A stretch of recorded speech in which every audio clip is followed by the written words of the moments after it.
Assalamualaikum warahmatullahi wabarakatuh. Perkenalkan saya Evi Septiani dengan NIM 44323110011 dari Prodi Marketing Communication 2023. Di sini saya akan menjelaskan tentang tugas besar 1 mata kuliah Pendidikan Anti Korupsi dan Etik UMB. Nah, TB.1 yaitu mengenali dan menggali potensi diri secara profesional. Di sini saya mengambil tema pengembangan potensi diri untuk menjadi pribadi yang profesional. Pertama, ada pengertian potensi diri. Nah, potensi diri ini merujuk kepada kemampuan, bakat, kualitas, dan sumber daya yang dimiliki seseorang untuk mencapai kesuksesan, pencapaian, dan perkembangan pribadi yang optimal. Dalam dunia kerja yang semakin kompetitif ini, mengenali potensi diri secara profesional adalah kunci untuk mencapai kesuksesan. Dengan memahami kekuatan dan kelemahan kita dapat menentukan jalur karir yang tepat dan mengembangkan kemampuan yang diperlukan untuk mencapai tujuan tersebut.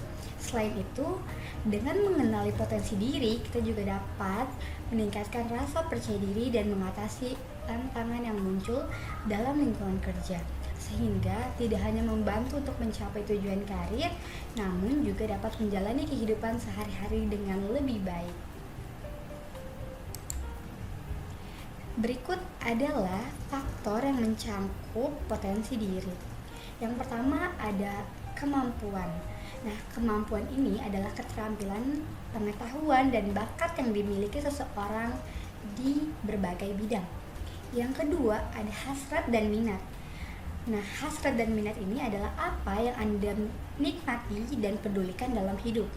Minat dan hasrat Anda dapat menjadi indikator yang kuat dari potensi Anda. Yang ketiga adalah nilai dan keyakinan. Nilai-nilai yang kita anut dan keyakinan yang membentuk pandangan dunia akan memainkan peran penting dalam mengarahkan potensi diri. Yang keempat ada pengalaman dan pendidikan. Pengalaman hidup dan pendidikan dapat membentuk pemahaman tentang diri sendiri dan mendorong pengembangan potensi. Selanjutnya ada cara mencari potensi diri. Nah, gimana sih cara mencari potensi diri?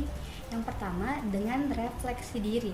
Luangkan waktu untuk merenung sendiri dan pertimbangkan apa yang Anda rasakan yang membuat Anda bersemangat dan apa yang membuat Anda merasa bahagia. Kemudian ada penerimaan diri. Nah, penerimaan diri ini adalah terima diri Anda apa adanya. Ini termasuk menerima kelemahan dan kekurangan Anda, karena mereka juga bagian dari diri Anda dan adalah salah satu proses untuk membentuk potensi diri Anda. Yang ketiga ada mengidentifikasi bakat dan keterampilan. Identifikasi bakat alami dan keterampilan yang Anda miliki ini mungkin melibatkan mencoba berbagai aktivitas atau hobi untuk menemukan apa yang paling Anda nikmati atau kuasai. Nah, yang keempat, berpikir positif. Cobalah untuk menjaga pikiran positif, hindari self-talk negatif, dan gantilah dengan pemikiran yang lebih positif. Jika Anda terjebak ke dalam pola yang negatif, maka Anda tidak akan bisa untuk mengenali potensi diri Anda sendiri. Maka berpikirlah positif. Nah, yang terakhir adalah ambil resiko. Jangan takut untuk mengambil resiko dan mencoba hal-hal yang baru. Kadang-kadang potensi yang tidak dapat berkembang sepenuhnya jika kita tidak keluar dari zona nyaman. Selanjutnya, nah, mencari potensi diri adalah perjalanan untuk setiap individu. Penting untuk terus mengembangkan diri dan menjalani kehidupan yang sesuai dengan nilai dan hasrat. Dengan melakukan ini, Anda dapat mencapai potensi diri Anda dengan penuh. Lalu, untuk mencapai kesuksesan dalam karir, penting bagi kita untuk mengenali potensi diri. Hal ini meliputi mengidentifikasikan kekuatan dan kelemahan yang dimiliki, serta mengetahui bidang-bidang dan minat-minat apa saja yang kita miliki. Dengan mengenali potensi diri, kita dapat memilih jalur karir yang sesuai dengan minat dan keahlian kita. Selain itu, kita juga dapat mengembangkan kemampuan-kemampuan yang masih perlu untuk ditingkatkan agar dapat mencapai tujuan karir yang diinginkan. Selanjutnya 1.2, berpikir positif dalam berkomunikasi. Di sini saya mengambil berpikir positif dalam berkomunikasi secara profesional. Nah, berbicara dengan orang lain seringkali membutuhkan keberanian dan kepercayaan diri. Namun terkadang kita bisa merasa cemas atau takut ketika harus berkomunikasi dengan seseorang yang baru saja kita kenal. Disinilah pentingnya berpikir positif dalam berkomunikasi. Karena dengan berpikir positif, kita jadi jauh lebih mudah untuk mengatasi rasa cemas atau takut dan lebih percaya diri saat berbicara dengan orang lain. Selain itu, berpikir positif juga meningkatkan kualitas dan komunikasi kita. Ketika kita berbicara dengan keyakinan dan optimisme, lawan bicara kita juga akan merasakan energi positif yang kita pancarkan. Hal ini dapat membuat mereka lebih terbuka dan responsif terhadap apa yang kita sampaikan. Oleh karena itu, penting bagi kita untuk selalu berpikir positif saat berkomunikasi dengan orang lain. Untuk dapat berkomunikasi dengan baik, penting untuk kita memiliki pola pikir yang positif. Cara berpikir yang positif akan membantu kita menghadapi situasi apapun dengan tenang dan optimis dalam berkomunikasi. Hal ini sangat penting karena akan mempengaruhi bagaimana kita menyampaikan pesan kepada orang lain. Selanjutnya, ini ada beberapa tips yang harus dilakukan untuk berpikir positif dalam berkomunikasi dengan orang lain. Antara lain, yang pertama, harus fokus pada solusi daripada masalah. Yang kedua, gunakan kata-kata positif yang menyenangkan agar audiens merasa nyaman. Yang ketiga, jangan terlalu banyak mengeluh dan mengkritik. Yang terakhir, tetap berpikir optimis meskipun situasinya sulit. Nah, selanjutnya ini ada contoh berpikir positif dalam berkomunikasi. Sebagai karyawan, kita seringkali dihadapkan pada situasi yang menuntut kita untuk berkomunikasi pada rekan kerja ataupun atasan. Dalam situasi tersebut, berpikir positif dapat membantu kita untuk menghadapi semua tantangan jadi lebih baik. Contohnya, ketika kita mendapatkan tugas yang sulit dari atasan, daripada merasa terbebani atau pesimis, kita bisa memandangnya sebagai kesempatan untuk meningkatkan kemampuan dan pengalaman.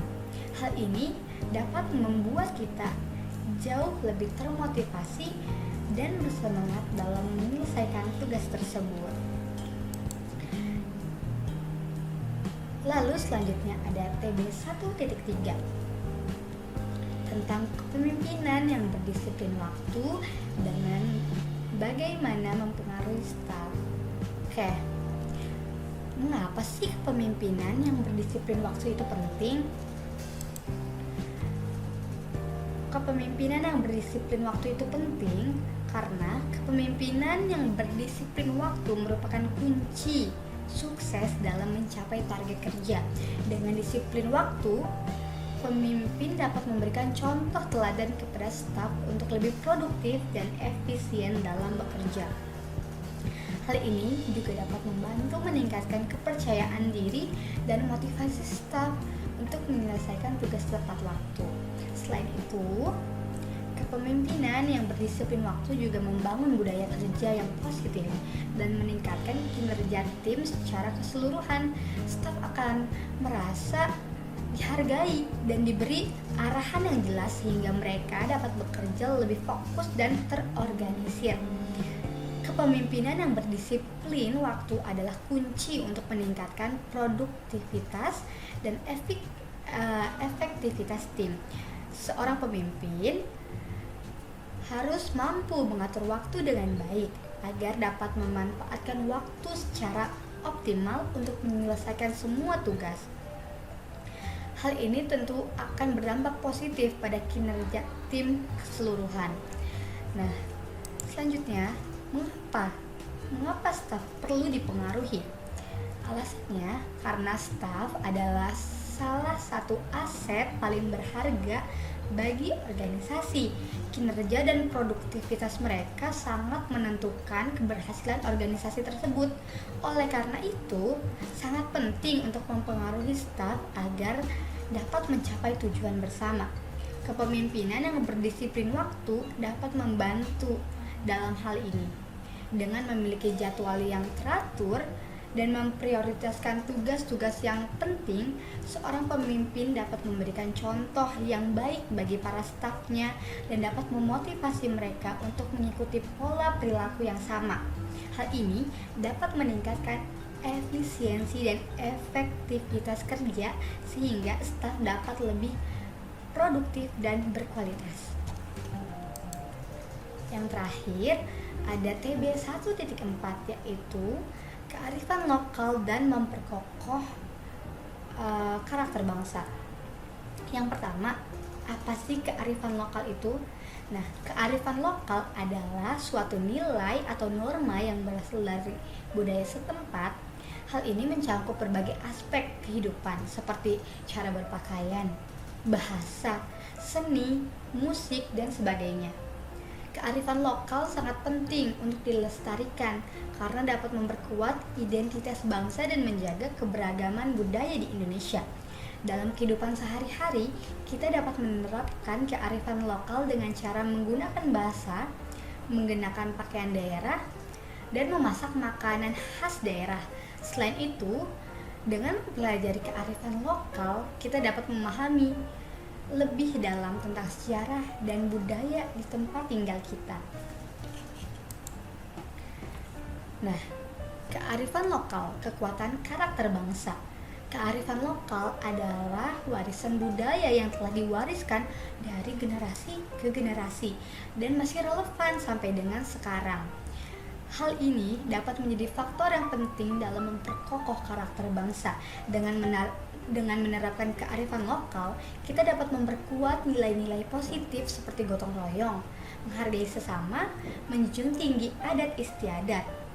Nah, selain itu, hal ini juga dapat membantu kita mempertahankan identitas budaya kita sebagai bangsa Indonesia.